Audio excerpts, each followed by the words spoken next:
सच्चिदानन्दरूपाय विश्वोत्पत्त्यादिहेतवे तापत्रय विनाशाय श्रीकृष्णाय वयं नमः।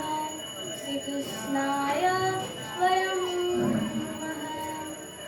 भागवत में थोड़ा बोलिए। उस श्लोक का मैं आपको मीनिंग बता, अर्थ बताइए।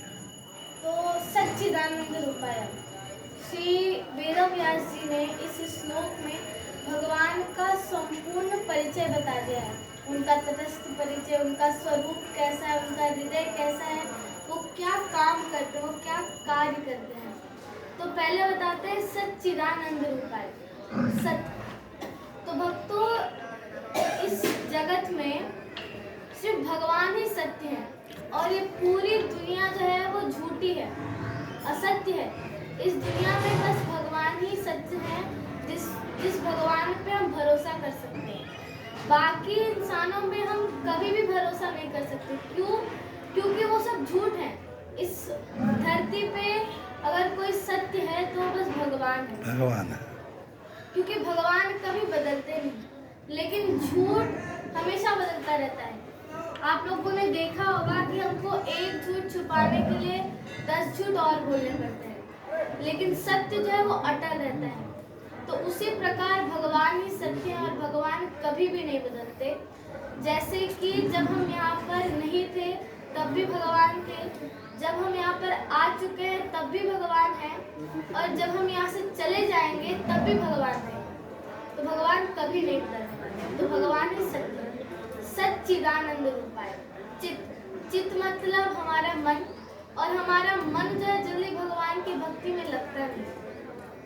लेकिन जब हम एक बार अपने मन को भगवान में लगाने की कोशिश करेंगे तब हमें जो है भगवान के नाम संकीर्तन में, भजन में आनंद आएगा। क्योंकि कई आदमी अगर 2-3 दिन तक खाना नहीं खाए तो उनको चक्कर आने लगता है। इस शरीर को स्वस्थ रखने के लिए हमें भोजन करना पड़ता है, पानी पीना पड़ता है। अगर हम भोजन ना करें तो हमारे चक्कर आने लगता है, हम बहुत ही ज़्यादा वीक हो जाते हैं। तो उसी प्रकार हमारे हृदय का, हमारे चित्त का, हमारे मन का भोजन जो है वो नाम संकीर्तन है।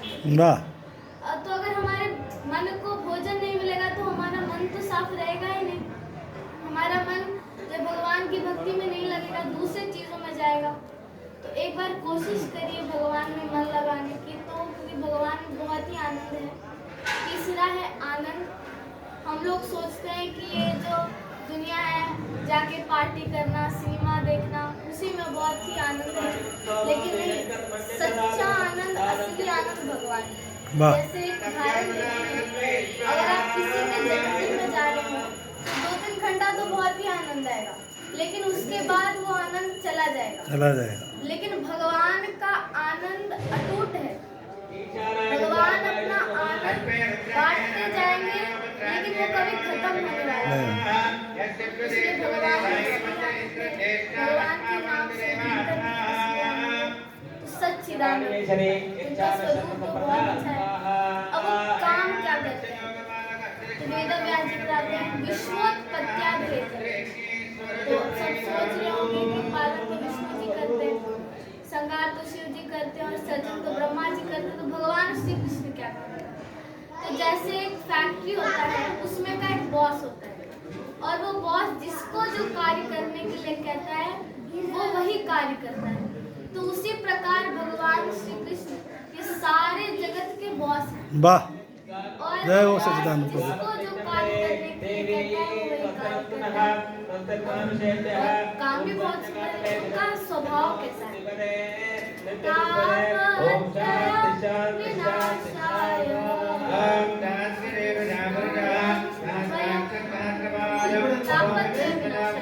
हमारे पास